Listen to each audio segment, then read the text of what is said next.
Não, pessoal, em respeito à paridade de armas, como o Ramon Cogi excedeu-se um pouquinho, né, para ler uma nota na íntegra, né, que versava sobre uma da matéria, que trouxe, né, apenas um recorte, ele trouxe na íntegra, né, em respeito à isonomia, né, ao bom jornalismo. Vamos dar aqui 1 minuto e meio ao Ricardo Frota, ao Alexandre Porto, e o Ramon não vai ficar chateado, né, Ramon? Se ficar com 1 minuto? Então, vai lá, então, Ricardo, 1 minuto e meio, fica à vontade para tu discorrer aí sobre essa possível convocação do ministro Alexandre de Moraes na CPMI do Banco Master. É engraçado que o Cujuí fala que a gente tem que dar o benefício da dúvida. Não houve. Para aquelas pessoas do 8 de janeiro, não houve presunção de inocência, não. Muito pelo contrário. Houve várias buscas e apreensões de forma irregular, de forma ilegal. É aquilo que a gente chama de Fisher Expedition. Ou seja, manda fazer a busca e apreensão para ver se encontra algo, porque não existe nada. Quantas pessoas não se manifestaram em redes sociais contra o Alexandre de Moraes e ele mandou fazer busca e apreensão, pegar o celular para ver se encontrava uma prova, porque não tinha nada contra aquela pessoa. Agora, quando a gente vê com o ministro Alexandre de Moraes algo que não é uma coisa simples, é uma conversa e não sou eu quem está falando. O ministro mandou fazer uma nota, ele pode mandar fazer a nota que ele quiser, mas as provas que existem, que foram feitas pela Polícia Federal, são incontestes. E a ligação não é só do Alexandre de Moraes com o Vorcaro, a ligação é da sua esposa. Um contrato de 130 milhões, no mínimo, tem que gerar dúvida. Por qual razão a minha esposa fez um contrato com um banqueiro de 130 milhões em 2024 e desses 130 milhões já recebeu 70 milhões? Para fazer o quê? Para garantir que esse banqueiro seria blindado pelo Alexandre de Moraes? Tudo isso tem que ser investigado, mas existe já prova suficiente para ele poder ser desligado da Suprema Corte. Hoje a gente não quer mais impeachment do Alexandre de Moraes, não. Hoje a gente quer a prisão, porque muitas pessoas ele prendeu de forma ilegal, de forma arbitrária. E agora não, agora a gente tem elementos suficientes para que isso possa acontecer. Obrigado, Ricardo Frota. Professor Luiz Porto, Alexandre Porto. Luiz Porto, pessoal, é um ciclista, um atleta, né, da Prefeitura do município de Porto Velho. Aí todo dia que eu falo com ele no telefone pelo WhatsApp e encontro o Alexandre Porto, eu quero chamar de Luiz Porto. Mas é o professor Alexandre Porto, viu?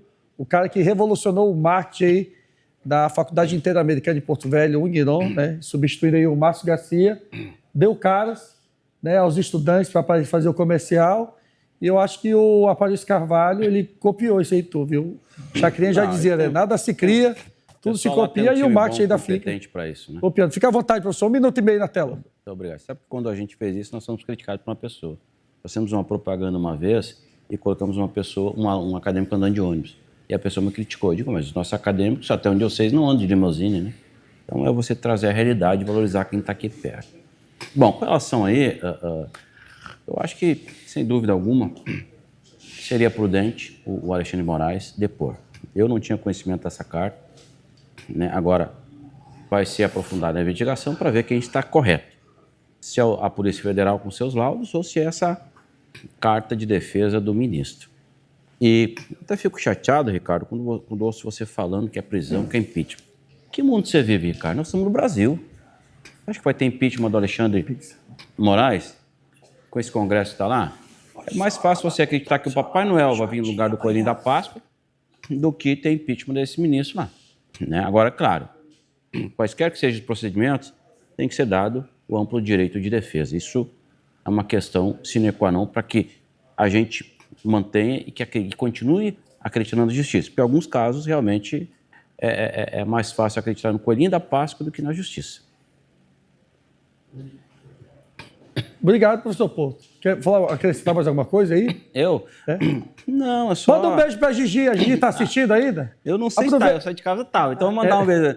Minha filha, beijo, papai te ama. Vai descansar agora, que amanhã tem um dia intenso pra você, você tem aniversário. Beijo nesse coraçãozinho, te amo, tá? Ó. E professor, porque aproveitou, sempre assiste offline, agora talvez não possa ter. E ela só não entende e diz que para mim que é perigoso entrar dentro da TV. Com relação aí, vê só como o ministro, como esse banqueiro tem um coração bondoso, né?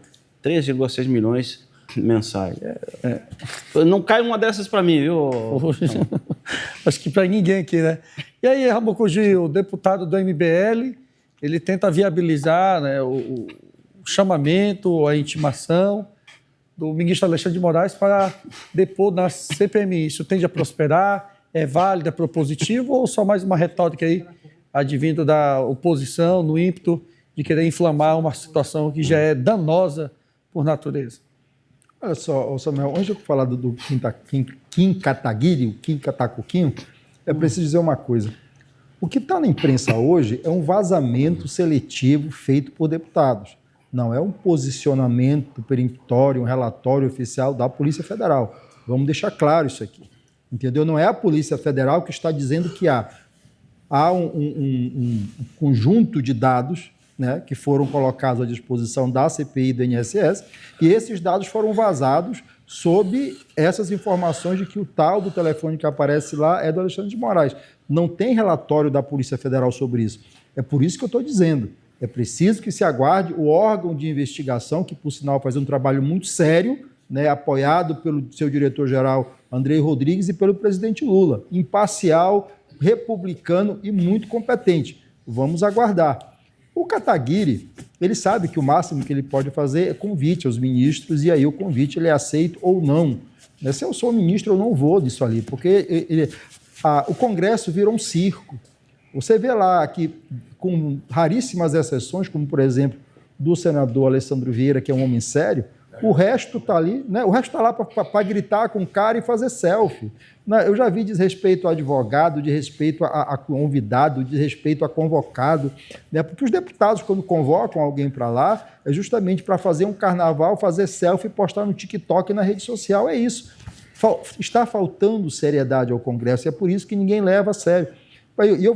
E a registro que eu faço aqui é um registro que é de alguém que não é do meu campo político, como o senador Alessandro Vieira, que é sempre muito coerente e muito responsável nas suas abordagens. Por isso que eu acho que ir para o Congresso de CPI é uma grande palhaçada, porque é o que virou o Congresso. Um circo de palhaços, e os palhaços não são eles, os palhaços somos nós.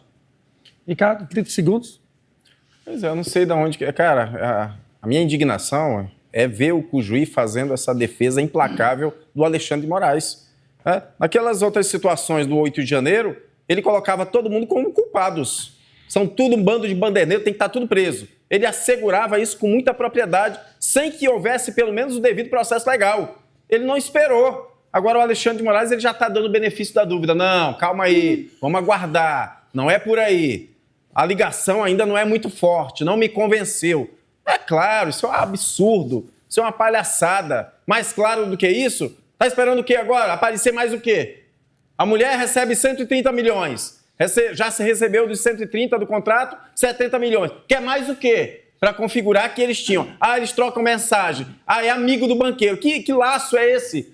Que laço é esse? E o Cujuí fazendo essa defesa? Que é isso? Obrigado. Ramon, 30 segundos, Petinho. Mas eu não disse que é normal fazer. E, ao contrário, ninguém disse aqui que ele é amigo do banqueiro, né? O que eu digo é, aguardemos a posição oficial da Polícia Federal, não sejamos irresponsáveis. E uma outra coisa, os criminosos do 8 de janeiro foram todos submetidos ao devido processo legal e contraditório. Nós assistimos na TV. Alguns que fizeram o ataque com menor potencial ofensivo, inclusive fizeram acordos de não persecução penal. O restante dos criminosos que atentaram contra a democracia brasileira, tentaram abolir o Estado Democrático de Direito no nosso país, foram devidamente julgados e condenados, porque lugar de bandido é na cadeia, como está aquele bandido na Papudinha. Só para corroborar aqui que eu falo do Ramon, mais de 1.100 indiciados nos atentados do 8 de janeiro, que tinham bons antecedentes, não aceitaram, né, o Instituto da NPP, que é o Acordo de Não Persecução Penal.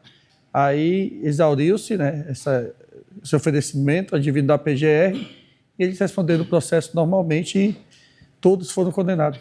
Professor Porto, também 30 segundos. Olha, mais uma vez vou dizer o seguinte, o 8 de janeiro foi uma questão política. Não cito o exemplo do Nelson Jobim. Como é que foi falar em golpe se não tinha uma arma, não tinha nada, não tinha um líder? A gente sabe que o Brasil é a politicagem, é a forma que tinha de tirar o Bolsonaro da eleição. Conseguiram, né? Num Brasil que um traficante que rouba milhões, que com as suas ações, a gente sabe que o tráfico de droga mata muita gente, é liberado uma pessoa que supostamente cometeu um crime, ou uma outra que teve lá o batonzinho, uma coisa ou outra, pega 17 anos, ou então que nem o Pezão que morreu na cadeia por falta de atenção, por falta de cuidado com a saúde, você vai querer o quê? Dá para falar em justiça? Com certeza não dá. Só colaborando com o Porto, justiça, Porto, justiça no nosso país é uma mulher lá que usou o batom ali para colocar numa estátua, ser condenada aí a mais de 10 anos de prisão, e quem está desviando aí bilhões, não é milhões não, bilhões, esquema de corrupção, tem o benefício da dúvida. Ela não teve o benefício da dúvida.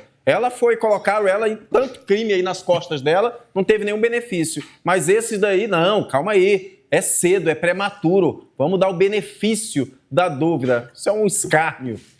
É só dizer claramente que o processo teve começo, meio e fim. Você teve denúncia do Ministério Público, teve julgamento do Judiciário e uma sentença final transitada em julgado. É assim o Judiciário. Eu não sei onde é que esse pessoal que diz que é advogado fez direito, porque esse é o devido processo legal. E aí vem fazer politicagem barata aqui. Quem foi condenado pelo Supremo Tribunal Federal obedeceu, foi submetido aos ritos do devido processo legal e foi devidamente condenado porque eram o quê? Criminosos. E lugar de criminoso é na cadeia, como o criminoso maior que está na Papudinha, cumprindo 27 anos e 3 meses de cadeia, que é o que ele merece. Eles não aceitaram o acordo de não persecução penal porque seria atestar a culpa, Alexandre Porto. Como é que alguém sabe que não praticou um crime, vai lá e aceitar acordo com o Ministério Público? Então a gente sabe que foi um julgamento político, isso não é sobre o meu ângulo, não é sobre o meu ponto de vista. Isso os mais renomados juristas do país, inclusive ex-ministros da Suprema Corte. Não sou eu. Questione a minha capacidade jurídica, questione meu conhecimento parco jurídico. Agora, questionar um decano, um ex-decano da Suprema Corte, com uma alta habilidade jurídica, um cabedal de conhecimento jurídico, é totalmente diferente. Não só eu, Ives Gandra, uma série de ex-ministros colocando que aquilo não houve aquilo. Então a gente precisa ter consciência, devido processo legal, denúncia, de que existe sim uma perseguição. Agora, proteger bandido, o que o Cujuí está fazendo aqui é proteger bandido. É dando benefício em que não há. Em nenhum momento ele coloca aqui, olha, isso merece... Em nenhum momento o Cujuí coloca aqui, olha, isso merece alerta. Uma mulher de um ministro que está recebendo dinheiro vultosos, dinheiro vultoso, para defender não sei o quê, tem coisa errada. Tem coisa errada. Até a Rede Globo, Alexandre Porto, até a Rede Globo está noticiando isso, mas o Cujuí está protegendo. A própria Rede Globo está noticiando isso, mas o Cujuí continua protegendo. Pessoal, é o seguinte, olha só, o Instituto, denominado aí ANPP, o Acordo de Não Persecução Penal, ele serve para crimes que tenham pena até 4 anos e que não seja utilizado violência ou grave ameaça.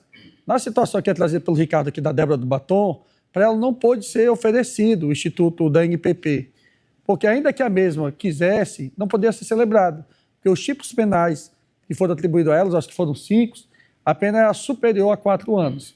Na situação em tela de mais de 1.000 que negaram, o benefício da NPP, que é um direito da pessoa, e discutiram o mérito, eles pegaram uma pena bem branda, viu? O regime já começou no semiaberto. Então, para não confundir aqui a cabeça do telespectador e do internauta, de achar que se a Débora do Batom tivesse acatado a NPP da PGR, ela não teria pego essas dezenas de anos de prisão.